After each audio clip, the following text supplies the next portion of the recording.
Night Like This, that's Sean Desmond on 99.7 The River. I'm John Varys, and usually when you hear this sound, you're like, ooh, there's seals around. I don't want to go see them. That's at least for me, too.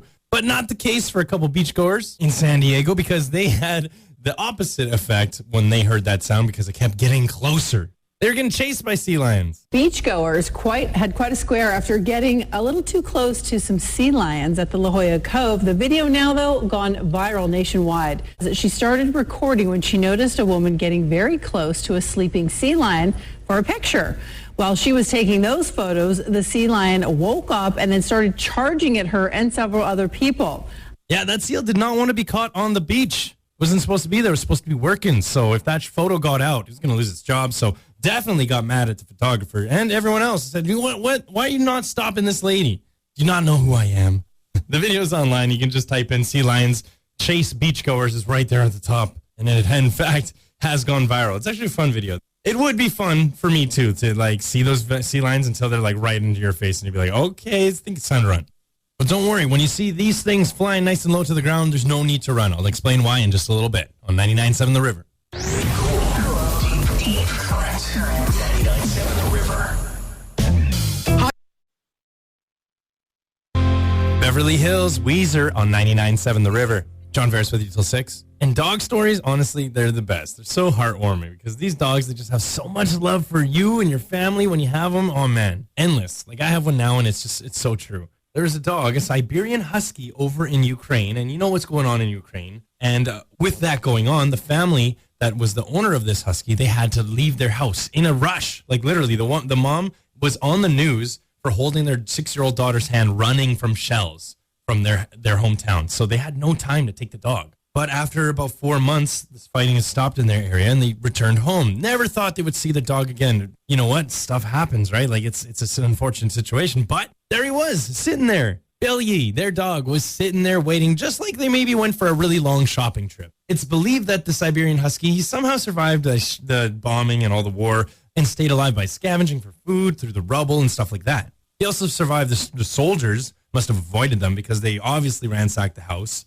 But when the owners returned, he was waiting for them just right there on the doorstep. So he must have been patrolling the house. Like maybe he would go and scavenge, but he'd obviously come back to the house and check. And good thing he did because now they've been reunited. That is an awesome, awesome story. And that's the cool thing about dogs. You keep hearing about that stuff. Dogs that travel across a whole city to get back to their family. Dogs that leave the vet and get back home because they don't like the vet or whatever it is, right? Like there's so much, these dogs, they just have so much love for us. People's best friend for sure. I feel like this song is describing what I'm about to describe in this weird sport. Head over feet, that's Alanis Morissette on 99.7 The River.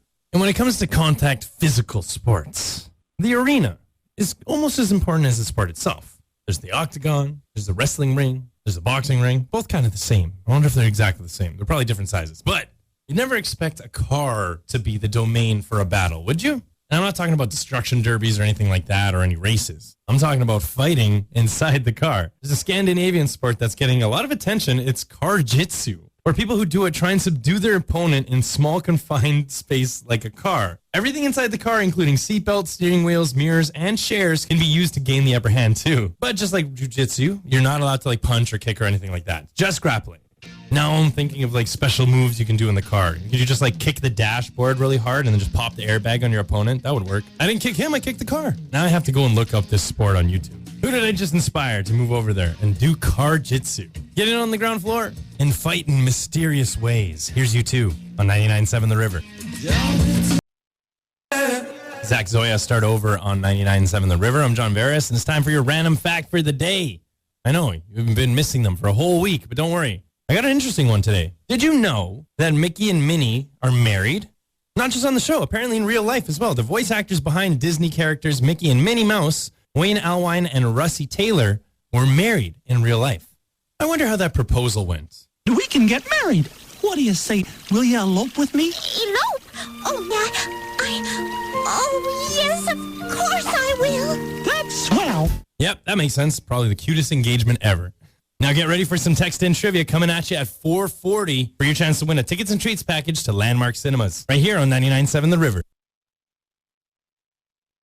A little David Bowie for you in your afternoon. Modern Love on 99.7 The River. And Scientists, man, they amaze me. I don't know how this is even possible, but it seems like AI can do pretty much anything. There's scientists that are using AI to possibly bring back smells from the past. I know. They're not using DNA or anything like that. I don't know how they do it. But scientists are using artificial intelligence to research the past and present smells of Europe to identify and trace their link to language, places, cultural practices, and emotions. Tell me your brain doesn't get flooded with memories when you smell something familiar. You're like, oh yeah, what is that? Oh, it smells just like, what Mama used to make. Or, those cookies that I just made yesterday. Or even maybe a certain flower from a certain hill from back in your childhood. It is one of the most triggering things for your memory, and they're saying that it can help with history. What better place to have a smell of the past than in a museum? So that's what they're trying to come up with. I don't know exactly how it works, but could you prove them wrong? It's kind of like saying that dinosaurs had a big jelly sack surrounding them.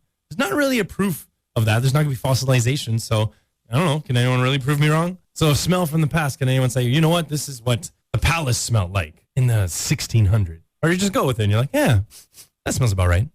Either way, it's a fun idea. And I'd take a sniff out of history. Why not? A lot faster than taking a page out of history. A lot less damaging, too. Here's the Strumbella Salvation on 99.7 The River. They were just at Folk Fest, so I just saw them live. It was awesome. Hey, it's John Veris here in Willow Point at the Tim Hortons for Camp Day, and I got stopped by Brenda. She said, what are we doing out here? I said, well, it's for Camp Day, and she said, well, that's what I'm here for too. Right, Brenda? Right on. Get your groove on and come on down to Timmy's. Get the coffee, get the donuts, get the whatever, spend $2, get your you got the socks. Yeah, you got the socks. And the bracelet, and then if you spend $2, you pick a number, and I'm now an official Timmy Beebs. I got the toque. You got the toque. She's got the toque. We got her all. Yeah, you got the toque. You got the bracelets. You got the sock. You got the coffees for everyone. Looks like you got everyone with like at least 3 cookies. Don't miss out. It's an awesome day. Sunshine, happiness all the way around. Support the kids, everybody. It's heartfelt. Exactly, right? You got to support the kids here in Canada. Over 300,000 kids they've been able to help over the last 35 years. $225 million raised. Yeah, but obviously, right? I mean, the coffee's delicious. It goes hand in hand, right? Coffee, dance moves, and camp day, right? It's all about it. There you go. Coffee, dance moves, and camp day. You're going to be out dancing for the next little while, Brenda? Absolutely. All right. Well, that's going to help, I think. We're going to get it. Coffee. After coffee, look out. Yeah, after coffee, the dance moves get even crazier. All right, awesome. Well, Brenda's going to be out here for the next little while. So am I. I'm going to be here till 10. But Camp Day is all day, and if you want to help out the kids, hot beverage or hot or cold coffee will help out with 100% of those proceeds going to Camp Day. And also the bracelets, like you got, Brenda, and the socks. The socks are only $5. $5, and the bracelets are $2, and then make a donation for $2, and you pick a number. There you go. It's super easy, and the coffee's delicious. The socks are stylish, and you can't go wrong. So come on down. Any Tim Hortons will do, but come and see me. I'm at the Willow Point one until 10 o'clock, but Camp Day goes all day. For 99.7 The River, I'm John Veris. You're unbelievable. Unbelievable. That's EMF on 99.7 The River. And dogs, they're just the best, honestly. I'm just reading a study that says that dog neighborhoods are a lot safer than neighborhoods without dogs. And it's not purely because of the dogs and the barking and the beware dog signs and stuff like that. It's actually because, well, people need to walk their dogs, which means a lot of activity on the street. Sometimes at night, at any hour of the day, someone could be possibly walking their dogs. So the more dogs on the street equals the more people on the street walking around with their dog. So a robber, a burglar, or whatever, they're probably not going to really want to be in a very high traffic area. And that's why neighborhoods with dogs are generally safer than neighborhoods without. Oh, dogs. The list of wonderful things they do for us just keeps growing and growing. I'm so glad I got one. Actually, my neighborhood, I'm pretty sure there's not a house in the entire street that doesn't have a dog. So my neighborhood must be extremely safe. Thanks, dogs. Whoa. All right. Thank you too, Grumly. Jeez. I think he wanted to intro this song. That's why he's barking. It's Starboy, Weekend, and Daft Punk on 99.7 The River.